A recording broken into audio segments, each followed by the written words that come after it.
Libro de Génesis, capítulo 22. Voy a leer el versículo 1 y el versículo 2. Bienvenidos al mejor lugar de la tierra. La iglesia le den un paraíso de bendiciones. Les da la bienvenida. Bendecimos a los que están viendo a través del Facebook la transmisión en otras ciudades, en otros países. Les bendecimos. Gloria al Señor. Y me alegra que usted esté aquí. Yo estoy contento que usted esté aquí. Y puedo imaginarme que Dios está mucho más contento también. Sobre todo porque lo hemos podido alabar, adorar, exaltar. No sé usted, pero se siente la gloria de Dios en este lugar. Se siente la presencia de Dios, que es lo más importante. Para eso oramos. Ojalá y usted se una no solo a los intercesores y a los pastores, sino a todos aquellos que oramos para que esto suceda en los cultos. Acuérdese, Señor, derrámate el miércoles, el sábado, el domingo. Derrama tu gloria en el culto de jóvenes. Hay que orar para que cosas mayores sigan sucediendo. Amén.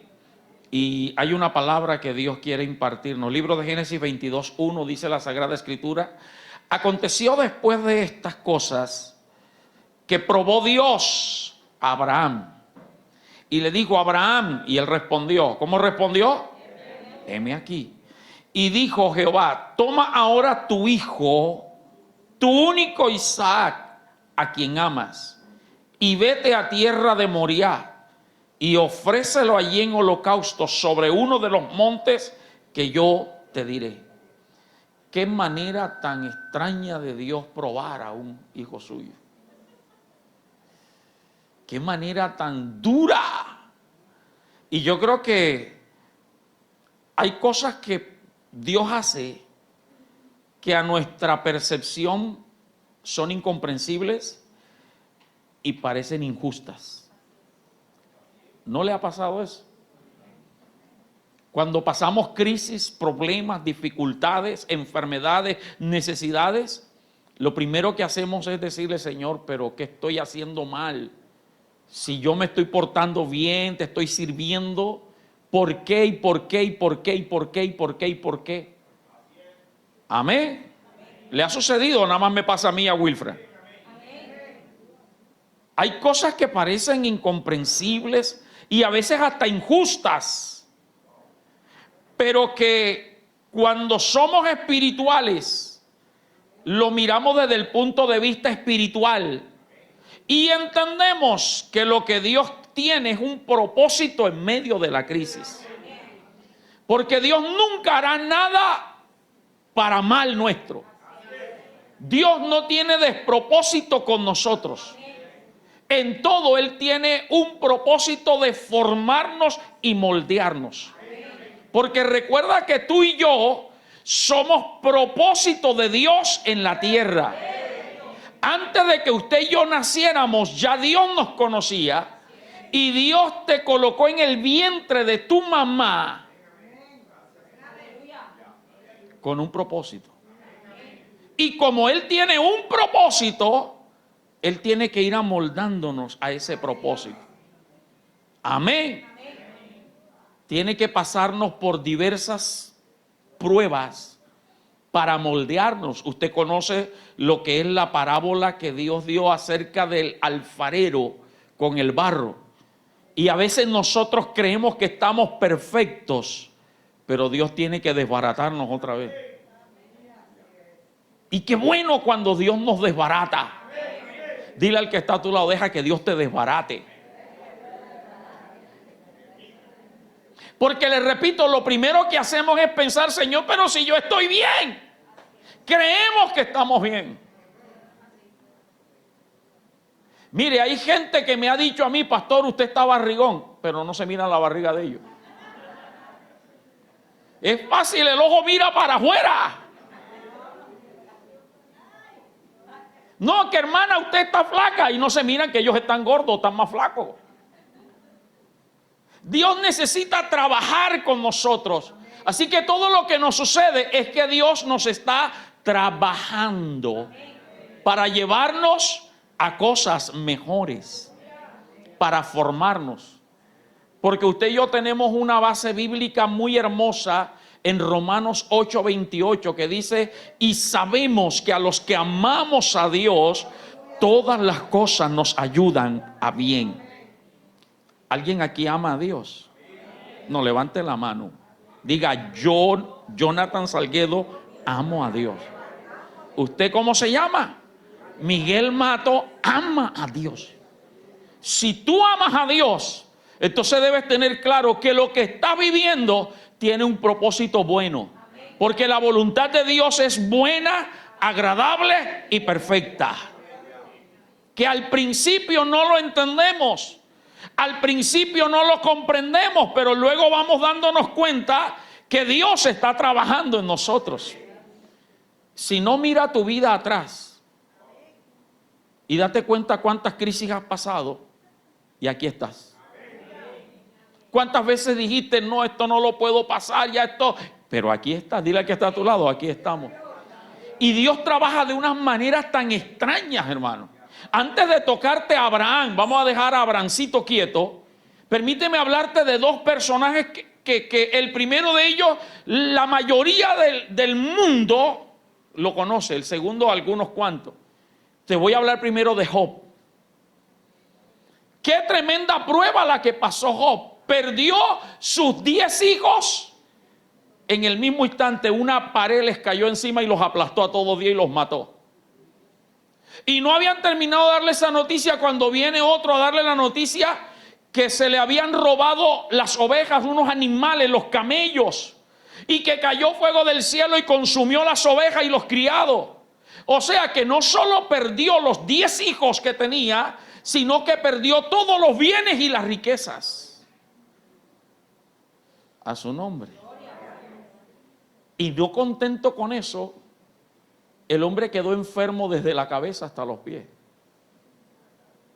Y no contento con eso, los 3 mejores amigos le dicen, te mereces lo que te está pasando porque eres un pecador. Dios te está castigando. Porque hay gente que se las cree más espirituales que los demás. Yo sabía que Dios te tenía que castigar. Y peor todavía, lo único que le quedaba a la esposita, le dice, maldice a Dios y muérete. Manadela, gracias a Dios, no tenía suegra.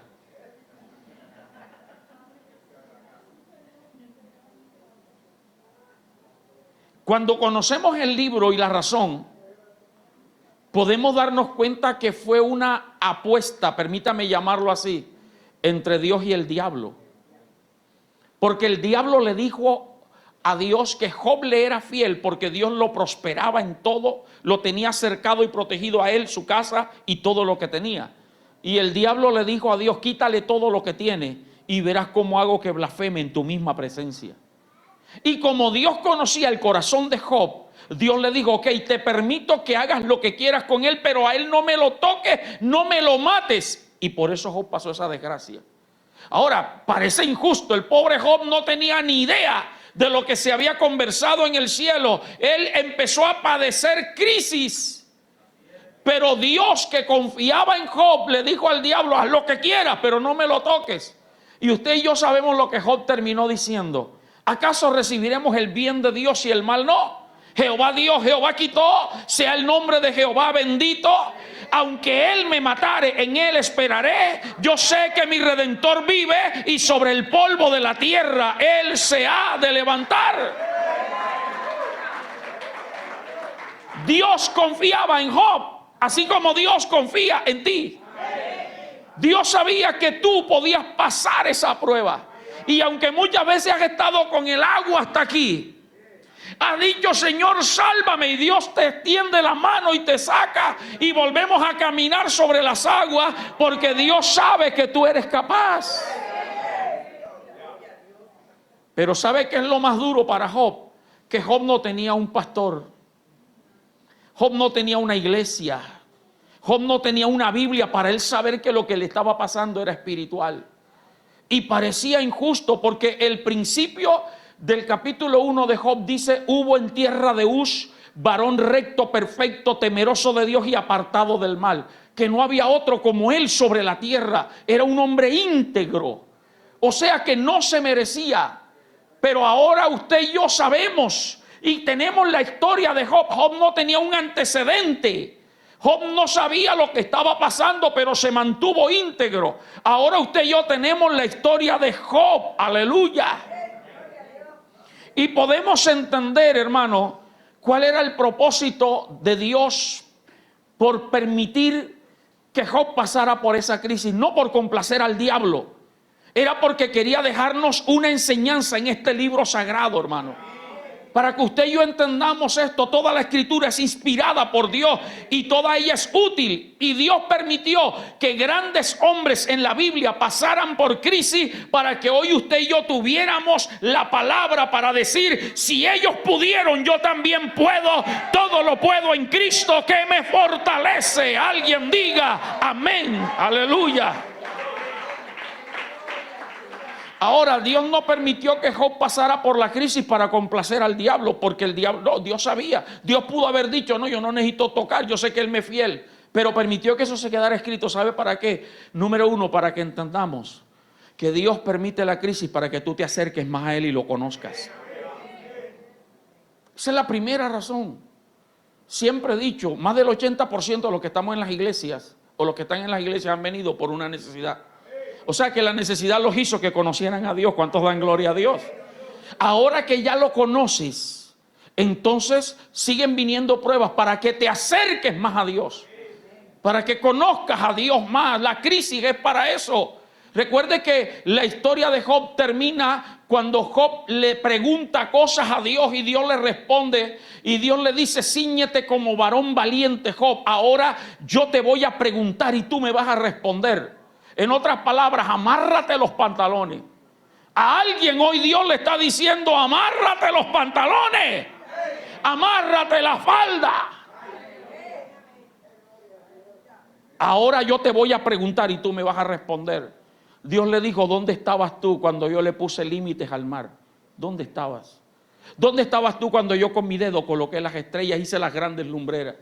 Lo que Dios le estaba diciendo: yo soy el todopoderoso, el grande, el que tiene control y dominio. Nada se me escapa de mi dominio. Y entonces Job termina diciendo: de oídas te había oído, pero ahora mis ojos te ven. Job era fiel sin conocer a Dios. La crisis, la prueba, la dificultad que estás pasando tiene un único propósito: que te acerques a Dios. No sigas el juego del diablo, que cuando tengas crisis entonces no quieres orar, no quieres leer la Biblia, no tienes ganas de venir a los cultos. El diablo está ganando la batalla. Pero qué bueno que usted y yo, a pesar de lo que estamos viviendo, hemos venido esta noche, hemos cantado y hemos dicho: en mi vida has sido bueno, tu fidelidad sigue persiguiéndome. Si lo vas a aplaudir, apláudelo. Lo segundo que la prueba de Job nos enseña es a tener claro que Satanás siempre va a buscar la manera de hacernos blasfemar contra Dios. Que esto es una guerra continua. No que ya recibí a Cristo, ya soy salvo y ya no. El diablo nos está atacando. Nuestro adversario, el diablo, anda a nuestro alrededor como león rugiente buscando a quien devorar. Lo que nos lleva a entender que si el diablo me está atacando diariamente, no es para que yo me asuste ni para que yo me acobarde, sino para que me fortalezca en el Señor y en el poder de su fuerza, y en la palabra que dice que aunque un ejército acampe contra mí, no temerá mi corazón. Aunque contra mí se levante guerra, yo estaré confiado. Te voy a hablar de otro personaje, el profeta Gomelo. Oseas, el profeta Oseas. Profeta. El único profeta que escribió siendo profeta de las 10 tribus. Un hombre de Dios. Un día a Dios se le da la gran idea de decirle: Oseas, ve y cásate con una mujer prostituta, ramera. La Biblia Reina Valera que usted y yo tenemos ahí en la 1968, ¿es? 1960 y tan, 1960, dice con una mujer infiel, más elegante. Pero la Biblia israelita hebrea dice prostituta, ramera. Varones que están aquí, si Dios le dice vaya y cásese con una prostituta, Señor, si a mí me gusta la hermana fulana, Señor, ¿y qué van a decir los demás si yo soy un siervo tuyo? Si yo te sirvo y me van a ver andando con una prostituta, ¿qué va a decir mi familia? ¿Qué va a decir en mi círculo social? Dios le dijo, ve y búscala. Y el hombre fue y obedeció. Y se la trajo y le hizo parir 3 pelados, 2 varones y una mujer. Y la sinvergüenza se le fue. Era prostituta. ¿Cómo es que dice el dicho? Puerca. Esos dichos yo me los aprendí de mi papá, pero se me han olvidado. Puerca pollera no pierde el vicio. Se fue. Hay prostitutas que son por necesidad, pero hay otras que es que les gusta. Y a esta le gustaba. Y Oseas la tenía bien económicamente. El profeta le daba trigo, le daba comida, pero ella se fue. Imagínese el círculo social de Oseas. Te lo dijimos. Esa vieja se te iba a ir otra vez. Ella es así. Y imagínese. Y luego aparece Dios por segunda vez y le dice, ve y búscala otra vez. Y el hombre obedeció y la fue a buscar y se la trajo. Tremenda prueba. ¿Sabe cuál era el propósito para Israel? Dios enseñarle que el profeta Oseas era Dios y que la prostituta era la nación de Israel y el mundo existente de aquel tiempo. Y que no importa cuántas veces Israel se prostituyera tras la idolatría y tras el pecado, el amor de Dios seguía fiel. Ahora esa aplicación es para nosotros como iglesia. Porque Dios te ama y Dios me ama. Pero todos los que estamos aquí le fallamos a Dios todos los días. Todos los días le fallamos. Pastor, yo no. Le fallamos con el pensamiento, con las palabras, con las actuaciones, con la vista, con el carácter. Nos enojamos. A veces tratamos injustamente. Por eso la Biblia es completa. Maridos, traten a las mujeres como vaso más frágil. Mujeres, respeten a sus maridos. Padres, no provoquen a ira a los hijos. Hijos, obedecen el Señor a los padres. Trata a tus hermanas, a las jóvenes como tus hermanas. A los mayores como padres y madres. O sea, hay una serie de enseñanzas en la Biblia y le fallamos. La Biblia dice el que sabe hacer lo bueno y no lo hace. Y voy a hablar con los que me están viendo. Estoy en esta cámara, o esta que está más cerquita, Leonardo, acá. Voy a hablar contigo. El no haber venido hoy al culto, pudiendo venir, eso se llama pecado. Se desconectaron. La Biblia dice no participes en pecado ajeno. A veces sabemos cosas de gente que ha hecho adulterio, fornicación, mentira, engaño y nos quedamos callados. Eso es pecado también. Y no importa cuántas veces usted y yo pequemos, Dios siempre está con los brazos abiertos. 7 veces cae el justo y 7 veces Jehová lo levanta. Dios no es como nosotros los seres humanos. Los seres humanos podemos perdonar 1, 2 y 3 veces. Pero a la 4ª, otra vez. Y le ponemos condiciones para perdonarlo. Si haces esto, Dios no. Si no, mire la historia del hijo pródigo. Se le comió toda la herencia al papá. Terminó cuidando marranos por allá, con ganas de comerse la comida de los marranos.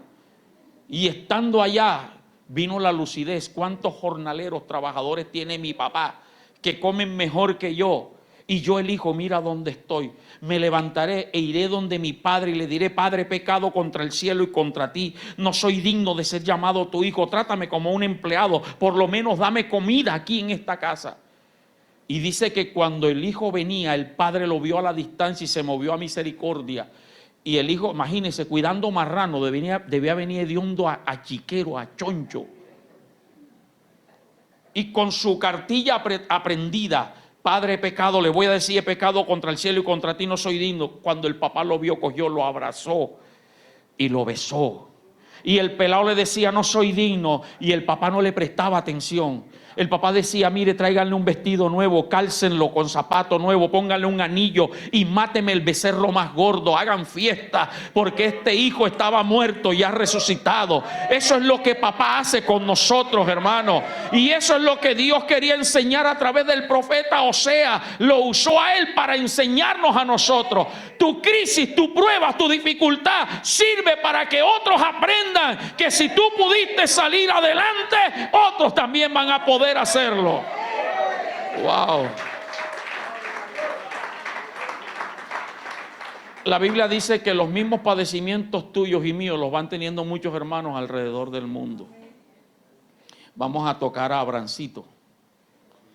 La prueba que Dios le puso a Abraham. Pensemos, ¿cuántos años, hermana Valentina?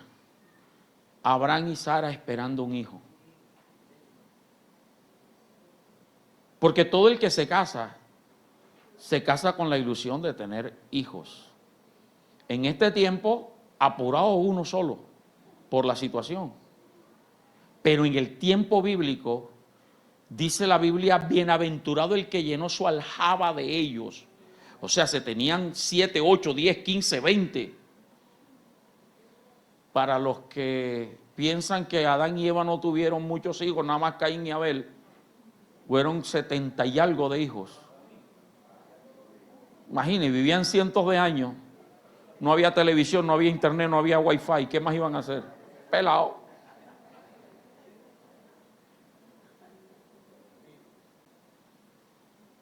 Y Abraham y Sara seguro se casaron con la ilusión de tener hijos. Pero intentaban y nada. La Biblia dice literalmente que Sara era estéril. Seguramente algún médico la diagnosticó. Pero Abraham, recuerde que Abraham no era creyente. Abraham era de Ur de los Caldeos. Creía en ídolos. Y seguramente había un ídolo de la fertilidad. Y Abraham le ponía a su mujer Sara a ese ídolo. Seguramente eso no está en la Biblia, pero creo que sí puede, vale la pena entender eso. Le ponía velita al Dios de la fertilidad por su mujer. Y entonces Abraham se dio cuenta que Sarita se estaba poniendo viejita. Y ya tenía 65 años. Ahora no era estéril solamente, ahora era vieja. Y dice literalmente la Biblia que le había cesado la costumbre. Es decir, no menstruaba, estaba menopáusica. Y usted sabe lo que es una mujer mayor de edad, estéril y menopáusica. Se pierde toda esperanza. 65 años tenía esa mujer. Y aparece el Dios glorioso y le dice a Abraham, te voy a hacer una nación grande, tu mujer va a concebir. Abraham no conocía a ese Dios, pero Dios le habló. ¿Cuántos creen que Dios habla? Yo no sé usted, pero yo creo que Dios me está hablando a mí hoy. Yo no sé usted. Tu mujer va a concebir. Y Abraham recibió esa palabra y le dijo, vete de tu tierra, de tu parentela, a la tierra que te mostraré. Haré de ti una nación grande. Y Abraham agarró a su mujer y se fue con todo lo que tenía, porque había una promesa. Pero pasaron 25 años y la promesa no se cumplió. Si cuando recibió la promesa tenía 65, ahora ¿cuánto? 25 años después, ¿cuántos años tenía? Si a los 65 estaba vieja, estéril y menopáusica, a los 90 estaba más vieja, más remenopáusica.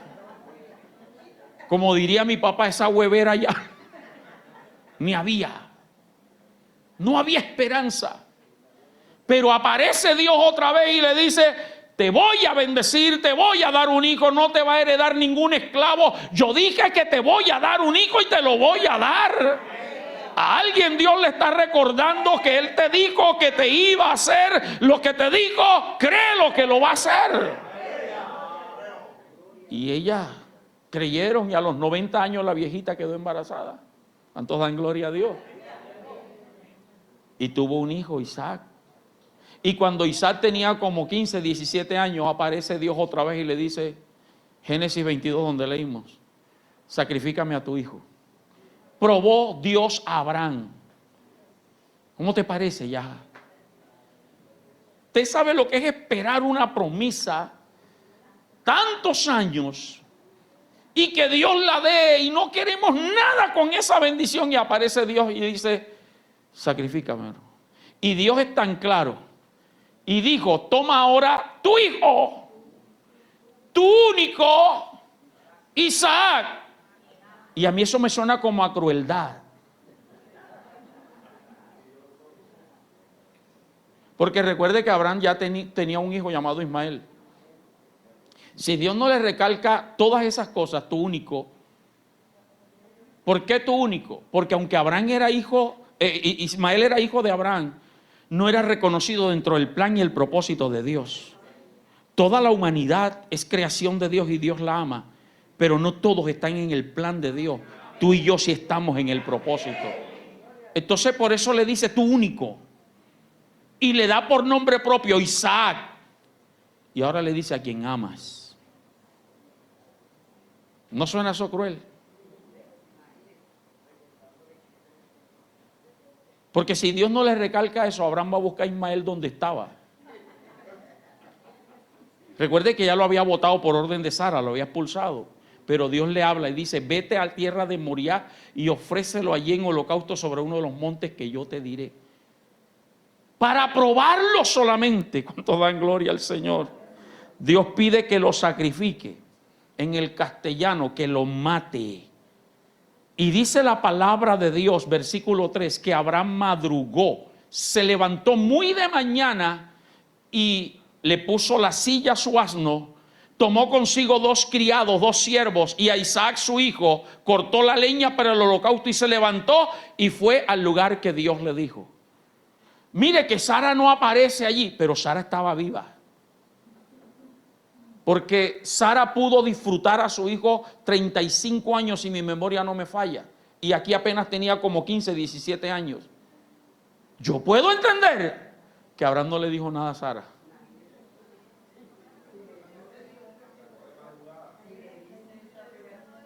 ¿Usted cree que Sara iba a aceptar? Por eso le recuerdo lo que dije hace poco en una prédica. Lo que Dios te diga a ti que hagas, no lo comentes con nadie.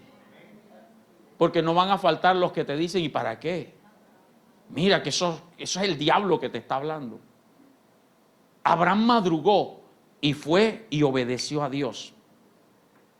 No madrugó porque algunos dicen, de pronto no durmió toda la noche. Abraham se apresuró a obedecer. Y por eso, por esa acción, es que Abraham es conocido como el padre de la fe. Porque mira lo que dice el versículo 4, ahí lo tenemos, ¿verdad? Versículo 4. Al tercer día alzó Abraham sus ojos y vio el lugar de lejos, donde Dios le había dicho. Y mira lo que dice el versículo 8. El versículo 8. Bueno, déjame, perdón, el 5. Mira lo que dice. Entonces dijo Abraham a sus siervos, espérenme aquí con el asno, y yo y el muchacho iremos hasta allí y adoraremos. ¿Y qué? Yo te voy a obedecer, Dios. Yo voy a cumplir lo que me has pedido.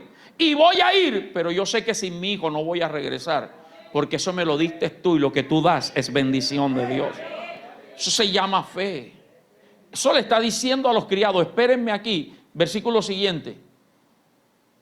Y tomó Abraham la leña del holocausto y la puso sobre Isaac su hijo. Y tomó él en su mano el fuego y el cuchillo. Y fueron ambos juntos. Solo subió con su hijo. Versículo siguiente.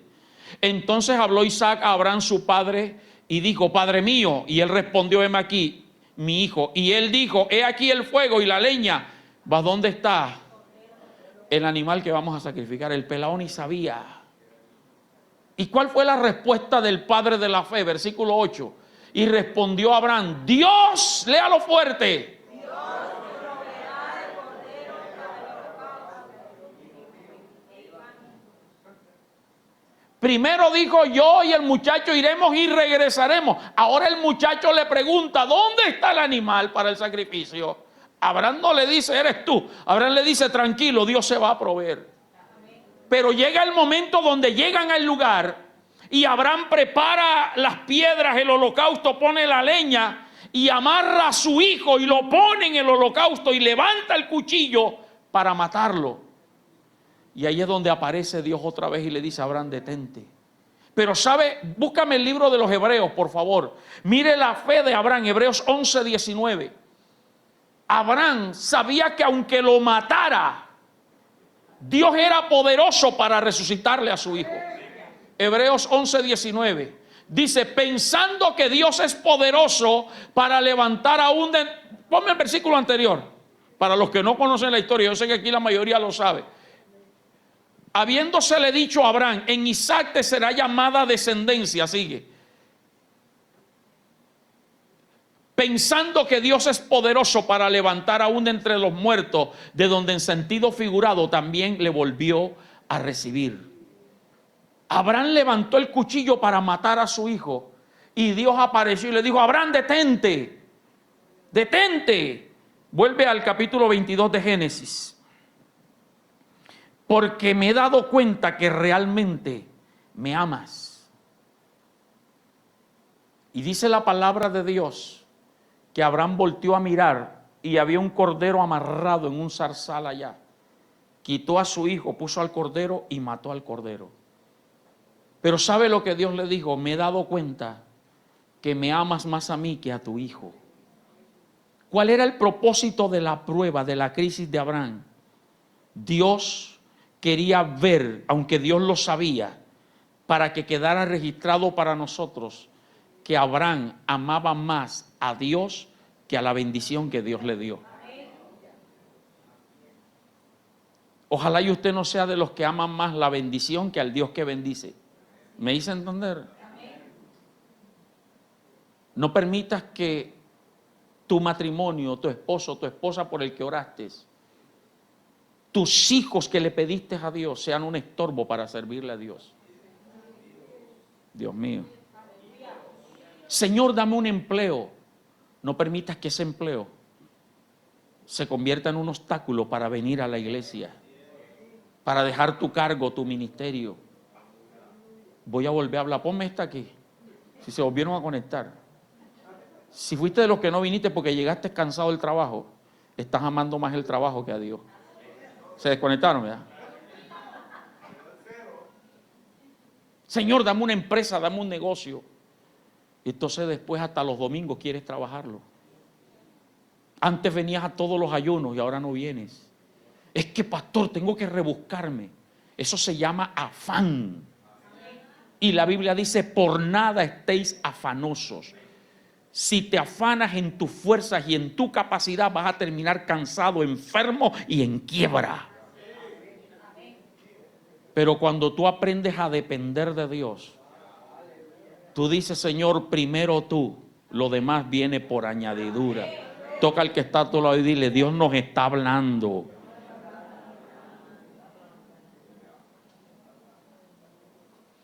Ponme Génesis 15:4. Abraham sabía esta promesa, Génesis 15:4. Mire esta promesa. Luego vino a él palabra de Jehová diciendo, no te heredará este hijo, sino un hijo tuyo será el que te heredará. Abraham tenía claro que aunque lo matara, Dios podía resucitárselo. Si a Dios no le costó nada embarazar a una anciana, voy a ser elegante ahora para que ninguno se sienta mal, a una anciana de 90 años, estéril, menopáusica, Abraham dijo, ese Dios que me está hablando es poderoso. Si Dios ha hecho cosas anteriores contigo y tú has dicho es un milagro de Dios, no dudes que lo que viene es más grande y es más poderoso. Ahora, ¿qué enseñanza usted y yo podemos tomar de esto para terminar? Número uno, que usted y yo tenemos que madrugar a obedecer las órdenes de Dios.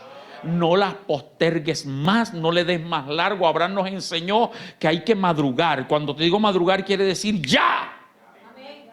Señor, déjame que primero vaya y sepulte a mis padres, déjame que primero vaya y haga un negocio, déjame. Señor le dijo, no, deja que los muertos entierren a sus muertos, tú ven y sígueme.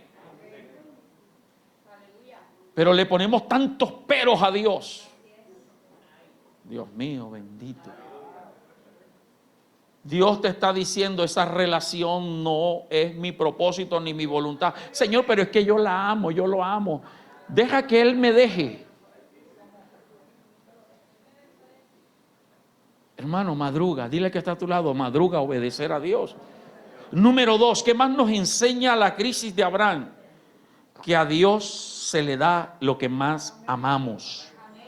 ¿Qué es lo que tú más amas? Dios tiene que estar por encima de eso. ¿Qué es lo que más amamos nosotros? Nuestra vida y nuestra salud. Aún en el dolor, en la enfermedad, sírvele a Dios y sigue amando a Dios. Después de nuestra vida y nuestra salud, ¿qué es lo que más amamos? Los hijos. Los hijos son prioridad para nosotros. Pero muchas veces amamos más a los hijos que a Dios. No ames más tu trabajo que a Dios. Y voy a decir algo que le va a doler a más de uno. Esto no es para ustedes, sigan conectados, es para los que están aquí. No ames más tu dinero que a Dios. Usted sabe de lo que me estoy refiriendo. Les cuesta diezmar y ofrecer. Es que lo único que me queda es esto. Estás amando más, no le estás creyendo a Dios. Cuando usted y yo nos atrevemos a creerle a Dios y a dar todo lo que tenemos, Dios nos bendice. Pero permítame aclarar, lo que sea Dios el que se lo ponga en su corazón. No porque el pastor o un predicador venga a manipularlo. Venga, traiga todo lo que tenga allí. No, señor, déle usted primero porque no hay que usted. Si algún día yo vengo con ese cuento aquí o cualquier predicador, Miguel Mato, da ese reloj de 2 millones de pesos, pastor, ¿por qué no da de usted? Los sentires son personales, pero lo que te estoy diciendo es que el diezmo tiene que ser de Dios. Eso no tienes que amarlo más. Número 3, esta historia de Abraham nos enseña que Dios tiene que estar por encima de las bendiciones. De todas las bendiciones, de tu familia es una bendición de Dios, tu negocio es una bendición de Dios, tu trabajo, tus bienes son una bendición de Dios, tu ministerio es una bendición de Dios, pero nunca el ministerio tiene que estar por encima de Dios. Pastor, ¿cómo así? Porque algunos a veces por servir y por hacer en la obra de Dios descuidan la intimidad y el tiempo a solas personal con Dios. Y por último, si pierdes, nos enseña la historia de Abraham. Cuarto y último, si pierdes lo que un día testificaste como bendición de Dios, síguelo adorando y síguele sirviendo. No importa, algo Dios te quiere enseñar. Jehová dio, Jehová quitó, sea el nombre de Jehová bendito. Y cuando usted le es fiel a Dios por encima de todo, en la crisis y en la prueba, entonces Dios te va a ratificar promesas y te va a dar más bendición de la que antes tenía. Póngase de pie, Génesis 22:15, por favor, hasta el 18. Lea conmigo este texto de pie. Después que Abraham levantó el cuchillo para matar a su hijo, apareció el ángel. Yo me imagino, Samuel, ese ángel gritó desde el cielo: ¡Abraham! Porque seguramente se dio cuenta que no llegaba, hermana Nubia. Dios lo mandó y le dijo: ve y dile a Abraham que se aguante. Y el ángel se mandó a no sé cuántos kilómetros por hora. Versículo siguiente. Y dijo: por mí mismo he jurado, dice Jehová, que por cuanto has hecho esto y no me has rehusado tu hijo, tu único hijo. Mire, ¿qué necesidad tiene Dios de jurar? Cuando juramos es para darle a entender a la otra persona que sí vamos a cumplir. Y cuando juramos siempre se jura por lo que amamos. Hay gente que jura por Dios para que le crean. Hay gente que jura por la mamá. Por el papá casi nunca se jura. Te juro por mi mamá, te juro por mis hijos, y por la suegra menos. Te juro por mis hijos. Un cristiano no tiene por qué estar jurando. Si usted tiene que jurar y lo obligan a jurar es porque usted no le creen. La Biblia dice que nuestro sí sea sí, que nuestro no sea no. No sea como los carpinteros. Espero que el hermano Fernando no escuche eso. Algunos. El lunes sin falta estoy ahí, pero no dicen ni de qué semana, ni de qué mes, ni de qué año. Cuando usted dice tal día, usted tiene que ser, dice la Biblia, aunque haya jurado en perjuicio propio, cumple. ¿Qué necesidad tenía Dios? Y como no hay nadie por encima de él, Él juró por él mismo.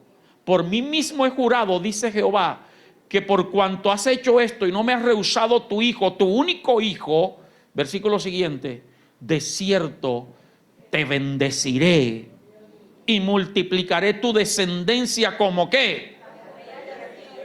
¿Y como qué más? Y tu descendencia poseerá las puertas de sus enemigos. Las primeras profecías que hay allí ya Dios se las había dicho, devuélvete. Ya Dios le había dicho que lo iba a bendecir. Dios le había dicho que lo iba a multiplicar, que sería como las estrellas. Eso se lo había dicho Dios. Pero ahora por lo que hizo le dijo, tu descendencia poseerá las puertas. Cuando usted en medio de la crisis alaba a Dios y permanece fiel a Dios, Dios te va a añadir sobre lo que te ha dicho.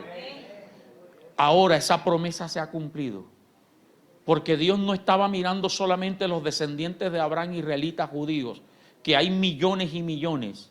Dios estaba diciéndole, en ti serán benditas todas las familias de la tierra, serán benditas las familias en Cartagena, las familias de la iglesia al Edén.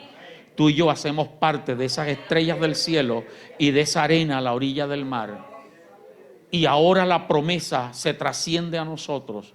Tú y yo vamos a poseer las puertas de nuestros enemigos.